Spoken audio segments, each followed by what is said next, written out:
Oxfam report గురించి కూడా ఇదే సందర్భంలో మాట్లాడితే బెటర్. ఆక్స్ఫామ్ రిపోర్ట్ ఇచ్చింది, world's richest 5 double there wealth after Covid అన్నట్టుగా. 5 ఎవరైతే ప్రపంచంలోనే ధనికులు ఉన్నారో వాళ్ళు ఈ కోవిడ్ తర్వాత ఇంకా వాళ్ళ ఆదాయం డబుల్ అయిపోయింది అని చెప్పి, ఆస్తి వాళ్ళ ఆస్తి, ఆదాయం కదా, ఆస్తి కరెక్ట్. సో వాళ్ళ ఆస్తి డబుల్ అయిందని చెప్పి. So rich becoming richer, poor becoming poorer, ఇది చాలా సంవత్సరాల నుంచి వింటున్నదే. ఈ ఆక్స్ఫామ్ రిపోర్ట్ కూడా వరల్డ్ ఎకనామిక్ ఫోరం కనుసన్నల్లో వచ్చినట్టుగానే మనం చూడాలా? అంటే సేమ్ అజెండా బేస్డా లేకపోతే ఇంకేమైనా దీంట్లో ఉన్నాయి? కరెక్ట్. వరల్డ్ ఎకనామిక్ ఫోరం ఏం చేస్తుందో దాని యొక్క పర్యవసానమే దీంట్లో వాళ్ళు ఈ రిపోర్ట్లో మనం చూస్తున్నాం. వరల్డ్ ఎకనామిక్ ఫోరం యొక్క ఉద్దేశమే ప్రపంచానంతా శాసించేది కొంతమంది, ఎలక్ట్ అవ్వనటువంటి వాళ్ళు, వాళ్ళ కంట్రోల్లో ఉన్నటువంటి వాళ్ళు, క్లాస్ షవాబ్ యొక్క అధీనంలో ఉన్నటువంటి వ్యక్తులు కంట్రోల్ చేస్తారు. సో వాళ్ళ అధీనంలోనే ఆస్తి అంతా ఉంటుంది కాబట్టి వాళ్ళే ధనికులు అవుతున్నారు, మిగతా వాళ్ళందరూ పేదరికంలోకి వెళ్ళిపోతున్నారు. చెప్పాను కదా, ఆస్తి ఎవరికి ఉండదని చెప్తున్నారు వాళ్ళు, ముందరే చెప్తున్నారు, వార్నింగ్ ఇస్తున్నారు. 2011లో ఒక సినిమా వచ్చింది, ఆ సినిమా పేరు కంటేజియన్. దీంట్లో మనకు మ్యాట్ డెమాన్, జూడ్ లా, కేట్ విన్స్లెట్, గ్వాంత్ పాల్త్రో వీళ్ళందరూ యాక్ట్ చేశారు. 2011లో వచ్చింది. ఈ సినిమాలో ఏంటంటే ఒక పెద్ద మహమ్మారి, అంటే ఒక పాండమిక్ వస్తే కనుక ప్రపంచం అంతా ఎలా అతలాకుతలం అవుతుందో ఇందులో చూపించారు. మనం ఎలాగైతే కరోనాలో మనం ఫేస్ చేసామో అది 2011లో వీళ్ళు చూపించారు. 9 సంవత్సరాల తర్వాత అదే జరిగింది.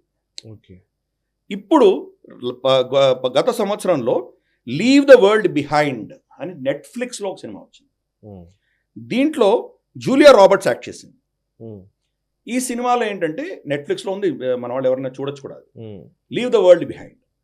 ఈ సినిమాకి స్క్రిప్ట్లో ఉన్నటువంటి సంబంధించినటువంటి అడ్వైజ్ ఎవరు ఇచ్చారు అంటే బరాక్ ఒబామా ఇచ్చారు.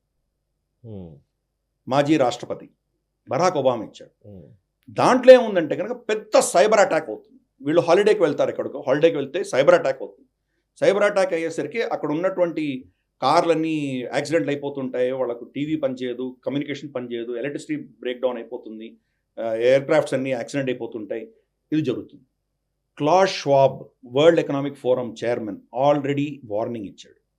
పెద్ద సైబర్ అటాక్ జరగబోతోంది రాబోయే రోజుల్లో, అంతా డిస్రప్ట్ అవుతుంది, హాస్పిటల్స్ డిస్రప్ట్ అవుతాయి, మీ బ్యాంకుల పైసలు మాయమైపోతాయి, ఇటువంటివన్నీ జరగబోతుంది అని వార్నింగ్ ఇచ్చాడు.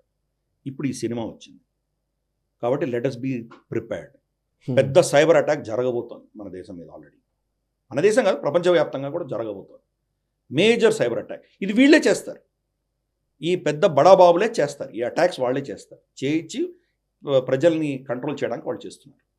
సో ఆక్స్ఫామ్ లాంటిది చెప్పే రిపోర్ట్స్ అన్నీ కూడాను WEF యొక్క అజెండానే వాళ్ళు చూపిస్తున్నారు బయటికి. సో రాబోయే రోజులు మన వచ్చే తరం అన్నది ఎటువంటి సమస్యలతో ఎదుర్కోవాలో మనం తలుచుకుంటే కనుక చాలా ఆందోళన కలిగిస్తాయి.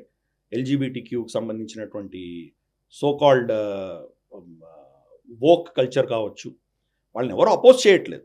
కాకపోతే దాన్ని పబ్లిక్గా బాహటంగా వచ్చి దాన్ని చెప్పాల్సినటువంటి అవసరం లేదు. ఎందుకంటే అటువంటి ఆలోచన ఉన్న వాళ్ళకు పబ్లిక్గా వస్తే కనుక మరి నార్మల్గా ఉన్నటువంటి కప్పులు కూడా బయటికి రావాలి కదా, వీళ్ళు రావట్లేదే. సో కాబట్టి ఎవరిదైనా వాళ్ళు ప్రైవేట్గా మీరు ఏం చేసుకుంటారో చేసుకోండి, ఎవరు అపోజ్ చేయట్లేదు. కానీ దానికి ఏదో పెద్ద పీట వేసి దానికి అన్ని చేయడం లాంటివి, ఈ అజెండా అంతా కూడాను కంప్లీట్గా ప్రపంచాన్ని శాసించి దాంట్లో సమాజాన్ని కంప్లీట్గా మార్చే ప్రయత్నం అన్న జరుగుతోంది. ఇది చాలా డేంజరస్. అది ఆక్స్ఫామ్ రిపోర్ట్లో కూడా ధనికులైపోతున్నారు, మిగతా వాళ్ళందరూ పేదరికంలో వెళ్తున్నారు అనేది. అంటే ఇప్పుడు క్వశ్చన్ అడుగుతాను మిమ్మల్ని. ఇప్పుడు భారతదేశంలో కూడా ఇప్పుడు చర్చ ఏంటంటే ఈ కమ్యూనిస్టులు మాట్లాడుతూ ఉంటారు, మళ్ళీ అదే లిబరల్ లెఫ్ట్ లాబీకి సంబంధించిన వాళ్ళే మాట్లాడుతూ ఉంటారు. ధనికులు అవుతున్నారు, పేదలు అవుతున్నారు. ఇప్పుడు ఈరోజు అంబానీ అదానీలే పెరిగిపోయారు, మిగతా వాళ్ళు ఎవరు లేకుండా అయిపోయారు. సో ఈ రెండు ఆర్గ్యుమెంట్స్లో మీరు అంటే మనం ఎగ్జాక్ట్లీ ఏ ఆర్గ్యుమెంట్ కరెక్ట్, ఎట్లా మనం దాన్ని అర్థం చేసుకోవాలి? అసలు అంటే రెండు విషయాలు ఉన్నాయి ఇక్కడ. మనమే అంటాం wealth creation is very important, అది వెల్త్ క్రియేటర్స్ ఉండాలి అని అంటాం మనం. కరెక్ట్, తప్పకుండా ఉండాలి. ఇప్పుడు దీన్ని ఎట్లా మీరు విశ్లేషిస్తారు? అంటే మనకు రెండు విషయాలు ఉన్నాయి. ప్రపంచంతో కంపీట్ చేయాలంటే కనుక మనకు అంతటి శక్తి ఉన్నటువంటి ఇండస్ట్రియల్ హౌసెస్ లేదంటే మనం కంపీట్ చేయలేం. కాబట్టి అంతటి ఇండస్ట్రియల్ హౌసెస్ కూడా కావాలి. కానీ వెల్త్ డిస్ట్రిబ్యూషన్ కూడా ఉండాలి. మనకు 16వ శతాబ్దం వరకు we are the richest country in the world. అవును. అది ఎవరు చెప్పారు? యాంగస్ మాడిసన్ రిపోర్ట్లో మనకు తెలుసు. అవును. 16-17 శతాబ్దం వరకు మనమే ప్రపంచంలో అందరికంటే నంబర్ 1 ఎకానమీ. Hmm. అప్పుడు ఉన్నటువంటి అంబానీ అదానీ పేర్లు ఎవరైనా చెప్పగలమా మనం?